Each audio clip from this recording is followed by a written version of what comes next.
Hello from tri.x and welcome to this demonstration of the Sheffield Children's Services Online Procedures Manual. I'm also going to be referring to the Sheffield Online Safeguarding Procedures Manual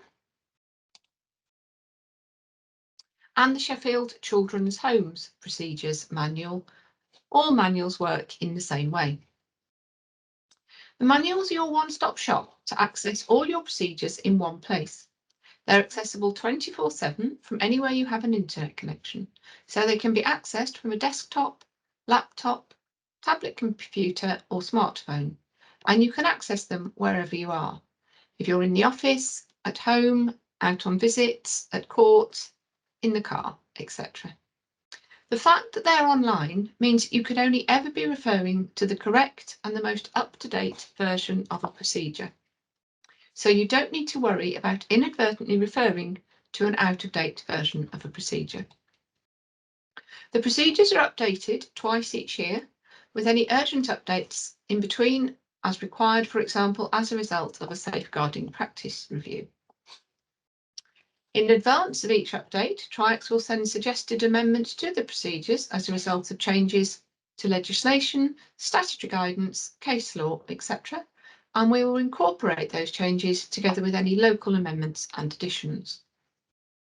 It's a really good idea for users to bookmark or add to favourites the link to the procedures by clicking on the star icon at the top right-hand side of the screen. It's also a good idea for users to register for updates by clicking on the button from the home page.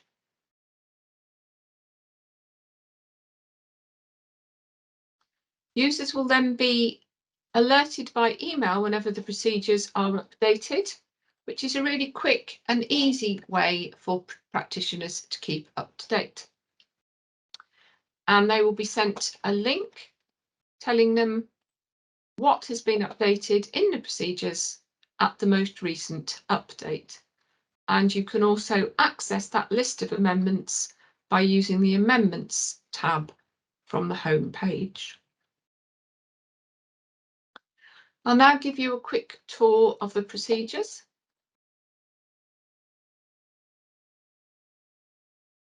The banner along the top here takes you to a guide for using the procedures called Using This Manual.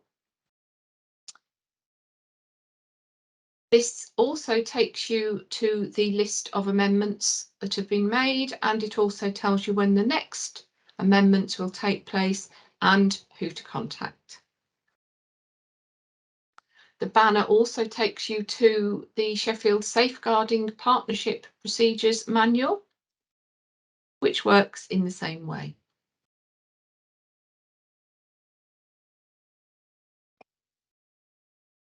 Takes you to the main contents list, which we'll refer back to in a second.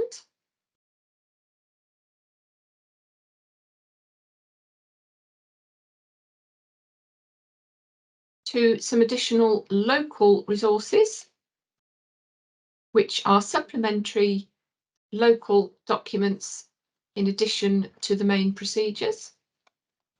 And also under the Resources tab, you will find some centralised resources which tri.x maintain and update.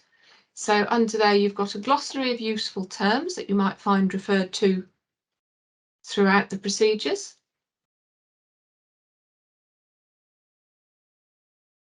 And there's also a list of useful national contacts that you might wish to refer to.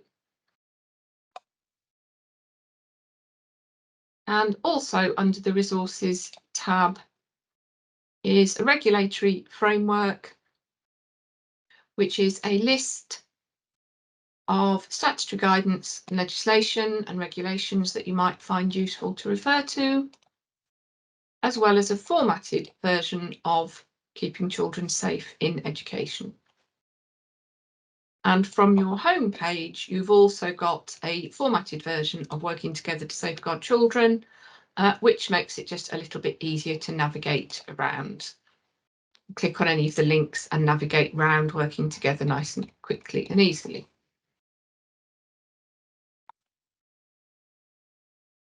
There's a search facility in the procedures, and you can either search the main procedures or the supplementary local information in the local resources. So let's now look at the main contents list of the procedures. And you'll see that the procedures are broken up into sections. And if you click on any of these links at the top, that will take you straight to that section. At the bottom, for example, section 8, we've got a list of local contacts. So this is in addition to the national contacts that I showed you earlier. These are local contacts specific to Sheffield, and tri.x update these whenever you tell us that they need updating. And just below that on the contents list is the scheme of delegation of who needs to authorise specific things. And again, tri.x update this whenever you tell us it needs updating.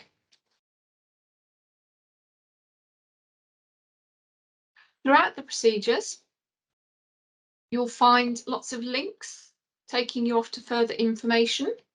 The idea being that you can access everything you need to access procedures-wise from this one link. So, for example, let's have a look at the chapter on section 47 inquiries. So this is the typical layout of a chapter in the procedures. You'll see you've got this box at the top that might take you off to some further information and also tell you what amendments have most recently been made to that procedure. Contents list at the side, and again, if you click on any of those, they will take you straight to that section of the procedures. And throughout the procedures, you'll see links taking you off to further information. They may take you off to another chapter within this procedures manual.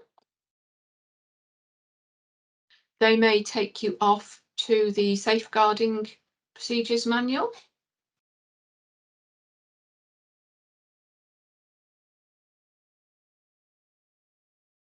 Or they might take you off to external information, such as on a government website.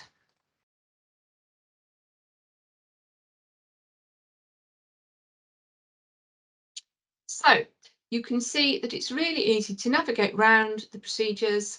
If people have got that link into the procedures, say bookmarked or saved in their favourites, really easy for them to access wherever they happen to be, whatever time of day or night it happens to be.